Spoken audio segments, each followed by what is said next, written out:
Во емисијата во светот на сообраќајот во рубриката Регулатива ќе се осврнеме на редовниот сервис на изнаеменото рента-кар возило. Правиме споредба на патувањето со сопствено или рента-кар возило во странство од економски аспект. Ќе ви укажеме на проблемите од температурните осцилации.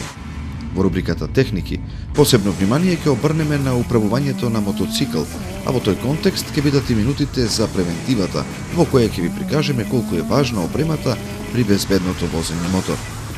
Ќе говориме за тоа какви видови пневматици има и какви треба да одберете за овој период, бидејќи оние зимските за кратко време ќе треба да ги замените.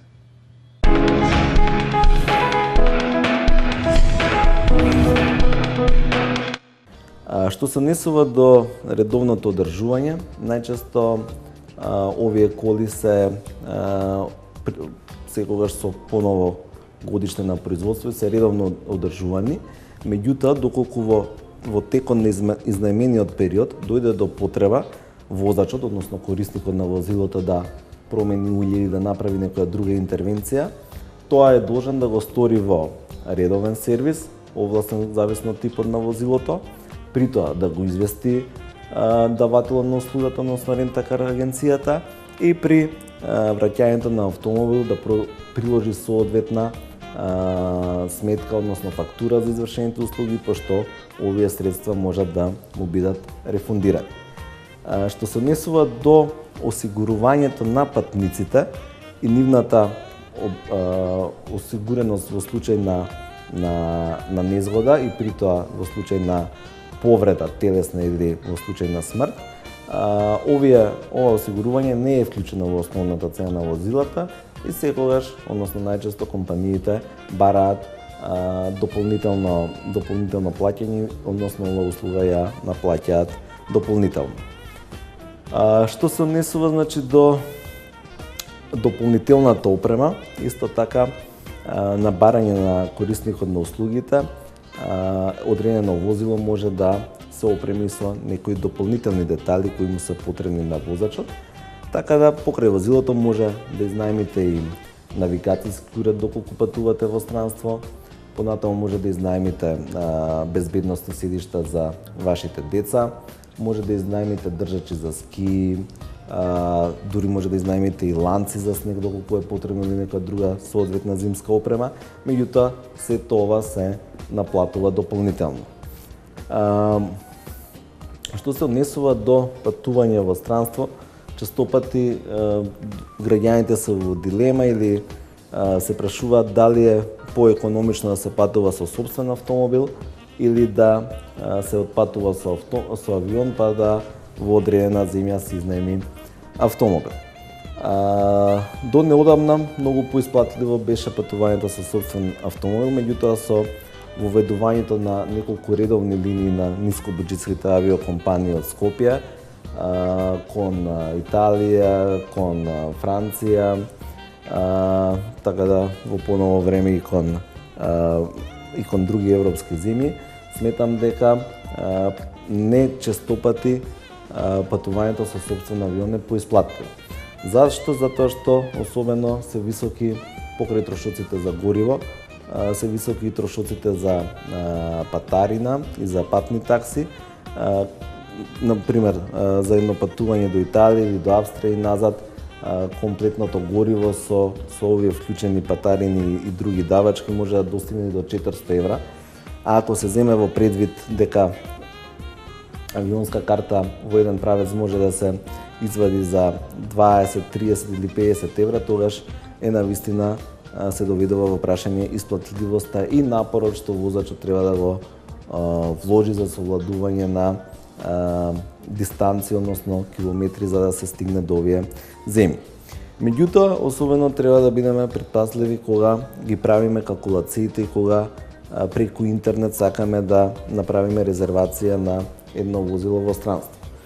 Например, таму ќе видите многу поволни понуди, особено за типовите на возила кои што се од А категоријата, односно од оние најмали градски возила, каде што спаѓаат типовите на Fiat Panda, Fiat Punto, Opel Corsa, Renault Clio и слични возила од оваа класа, кои што се нудат за цени од 25 до 30 евра на ден.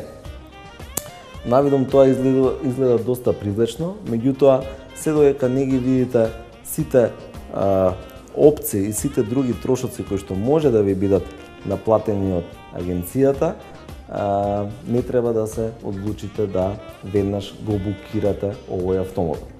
Како може тоа да го проверите? Тоа може да го проверите со најпрво со детално читање на условите кои што секогаш може да ги отворите на интернет во посебна икона, односно во посебен документ, па дури доколку е потребно ви советувам мислете да ги преведете, затоа што најчесто се работи за документи од 2 до 3 страни максимум. Меѓутоа, исто така, доколку времето дозволува, многу посоодветен начин е директно да се обратите до конкретната рент-а-кар агенција преку имейл или телефонски и да добиете детална понуда за се она што може да го нудите, односно да го добиете од нив.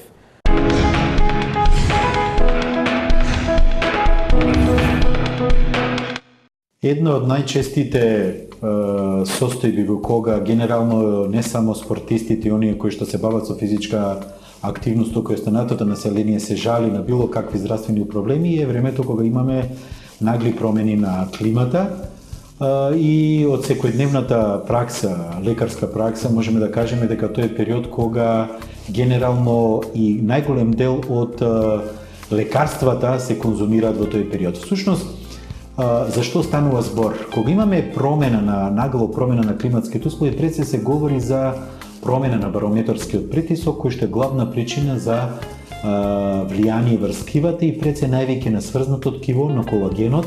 И токму затоа, во тие периоди имаме пред се симптоматологија од страна на коскено-мускулниот и зглобниот систем, меѓутоа може да бидат активирани и другите ткива. Во тој период најчесто проблеми имаат луѓето кои што имале или имаат моментални дегенеративни, акутни или хронични заболувања, луѓе кои што биле подлегнати на некој тип на операција на коскено-зглобниот систем, меѓутоа и луѓе кои што имаат заболувања хронични кои што се активираат во тој период. Токму затоа и во овој период е и најголемата конзумација на медикаменти и тој период е период со кој што луѓето во главном со потенцирање на нивните симптоми се зголемуваат и нивните грижи. Меѓутоа, тој се периоди кои што бараат и продолжување нашата нормална активност, а веќе кога станува збор за активности со зголемена физичка активност или пак активности кои што бараат поголема психомоторна и ментална активност, веќе проблемите стануваат малце посложени. Голем број на студии денеска покажуваат дека во ваквите периоди каде што имаме промена на климата со промена на барометарскиот притисок, дека ако станува збор релативно за здрав организам или со некои минорни претходни или моментални проблеми, дека времето на реакција се намалува за 5 до 10%, додека изведбата, независно дали е тоа типот на аеробна, анаеробна, независно за кој тип на физичка активност станува збор, во било кој метаболички систем, намалувањето на изведбата може да биде од 10 до 30%. Со тоа, од тука произлегуваат и соодветните проблеми, иако голем дел од нас и голем дел од оние кои што се бават со физичка активност или се изложени на одредени психомоторни и ментални активности, како што да кажеме возењето на автомобил, многу често ги занемаруваат овие проблеми или пак ги решаваат со соодветни медикаменти.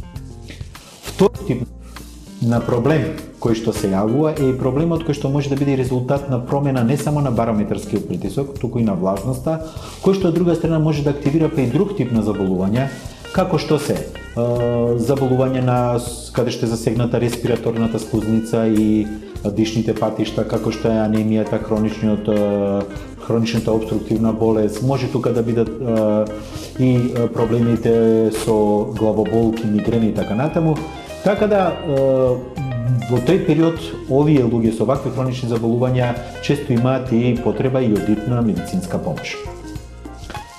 Друг проблем, кој што исто така може да влие на изведбата, на физичката изведба и на психоменталната изведба, се и честите настинки, кои што може да се јават во текот на годината, токму и ради овие промена на климите и настинки, кои што пред се резултат на пореметување во циркулацијата на ниво на слозница, меѓутоа може да бидат резултати и на развивање на одредени вируси, односно вирусни инфекции, кои што токму оваа промена на временските услови и ги потикнуваат и му овозможуваат нивно размножување.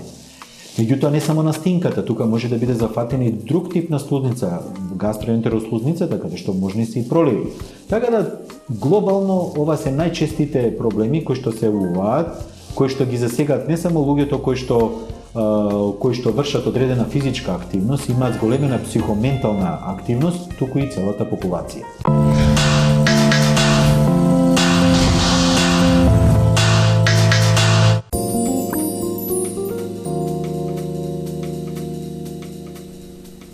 Техниките кои треба да ги применувате при возење на мотоцикл во густ сообраќај ги обработивме во минатата емисија, но поради обемот на содржината во ова издание ќе посветиме посебно внимание на функционирањето на мотоциклите во секојдневниот градски метеж. Многу важно за вашата безбедност е да знаете што се случува околу вас, затоа скенирајте околината. Континуираното следење на околината од инструментите на моторот преку ретровизорите до патот пред и околу вас, имајќи ги наум мртвите агли од назад, лево и десно, ќе ви помогне да имате целосна слика за вашето обкружување. Само така ќе бидете подготвени за навремена реакција. Загледувајќи се во една точка, посветувајќи премногу внимание само на ретровизорите или на тоа што се случува пред вас, е едноставно можност за несреќа. Кога се приближувате на крстосница на која веќе запрело возило, а се подготува да сврти лево, бидете подготвени. Вашите светла треба да се вклучени, дури и преку ден, но не се подпирајте на оваа информација дека ќе се спасите од незгода. Гледајте во рацете на возачот, следете ги тркалата на возилото. Ако забележите знак дека ќе ја исполни својата намера, пред вие да поминете, бидете подготвени да реагирате брзо. Дали ќе кочите, ќе стиснете на гаста или можеби ќе го заобиколите. Се зависи од дадената ситуација како ќе реагирате, колку ќе бидете подготвени. Испитајте ја површината на патот. Додадете ја состојбата на асфалтот во вашата база на податоци. Бидете предпазливи. Дали на асфалтот има истурено моторно масло, антифриз или гориво? Исто така, внимавајте дали има песок или ситни камења, кои пак се потешки за воочување. Користете го осетот за мирис. Например, можете да намирисате истурено гориво на патот пред вашите гуми да почувствуваат колку е тоа лизгаво. Во секое групирање на возилата на патот, колони, има место со поголема раздалеченост од една до друга група. Користете ги тие зони и возете таму. Со тоа ќе се одвоите од оние кои имаат повеќе тркала од вашето превозно средство. Ќе имате дополнителен простор за маневрирање и ќе бидете подалеку од опасните мртви агли. Исто така, добро е да се менува брзината, побрзо, побавно. Имајте навика да го користите палецот и да го притиснете прекинувачот на трепкачот, без разлика на тоа во каква сообраќајна ситуација се наоѓате. Заборавениот сигнал, трепкач, може да излаже некое возило и тоа да сврти пред вас, мислејќи дека се подготвувате да запрете. Добро е да си тесен. Не се работи за тежината на мотоциклистите. Тие се во предност бидејќи се потесни од останатите возила. Тоа му дава предност на возачот да се движи лево и десно во неговата лента. На тој начин му е возможно да гледа што е можно подалеку. Имајте го тоа в предвид. Секако ќе имате подобро согледување на тоа што наидува од спротивната страна. Евидентно е дека мотоциклистите паѓаат, но од друга страна тие се лесни за маневрирање, така што тоа може да го искористите кога работите ќе тргнат на лошо. Немојте само да притискате на сопирачката во дадена опасна ситуација. Секогаш има алтернативно решение. Наместо да удрите во возилото кое свртело лево пред вас, можете да избегате странично во тревник или празна површина. Секогаш имајте алтернатива за скршнување од патот, нормално ако тоа е потребно. Оставете ги поголемите возила да се изборат за предноста на минување кога ќе се најдете во таква ситуација и искористете ги како ваш жив штит. Кога ќе се вклучи зеленото светло на семафорот, не брзајте. Оставете ги поголемите возила да поминат први.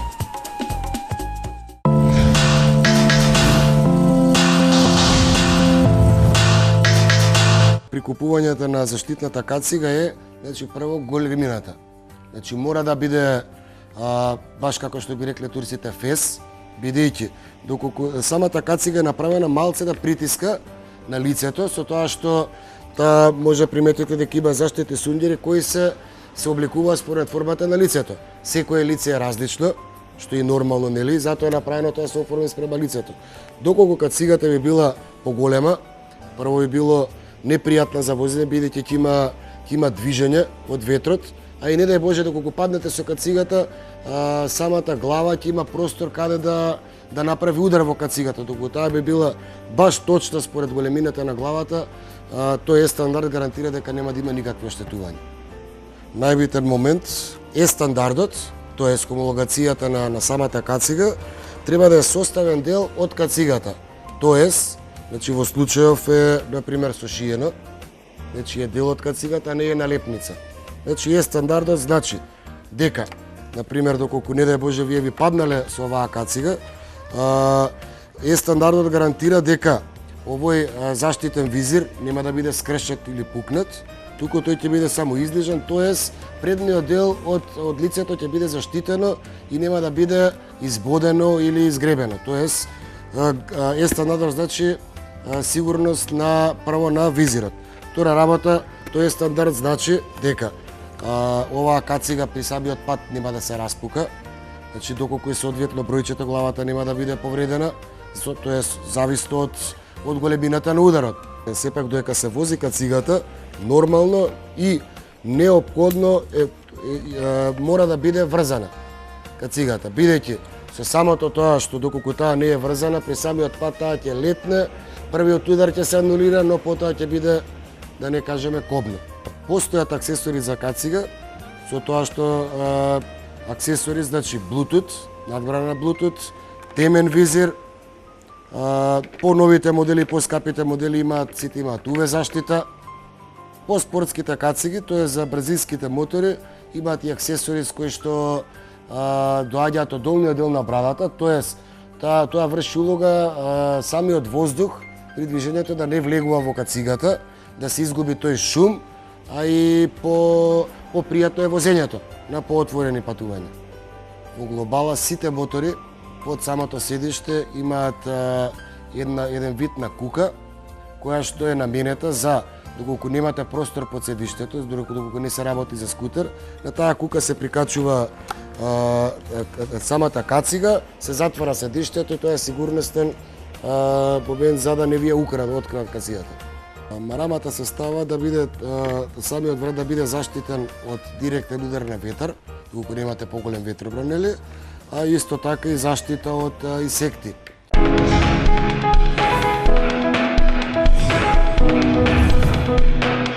Every tire gives us the information we need.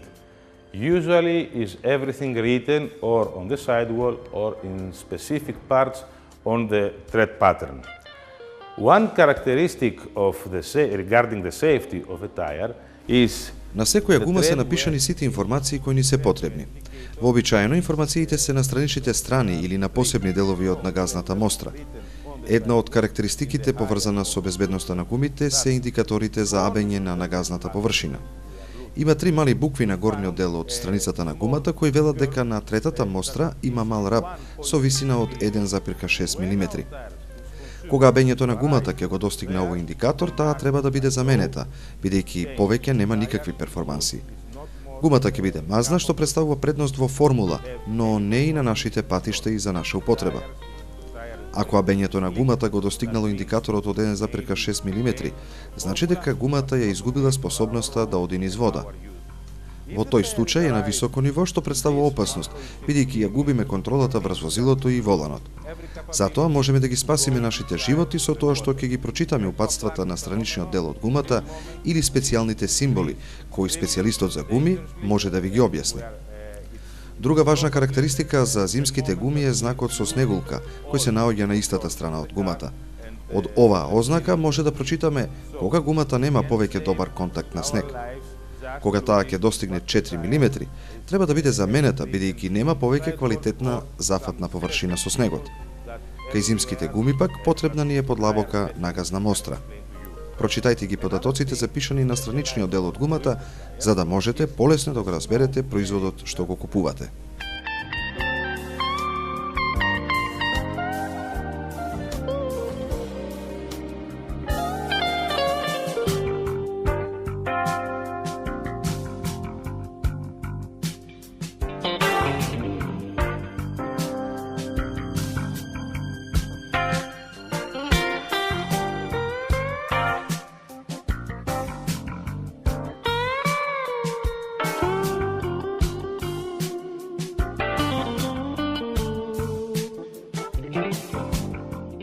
So now the big question, why I must put winter tires in the winter season and why I have to change after that with tires in the summer tires in the summer season.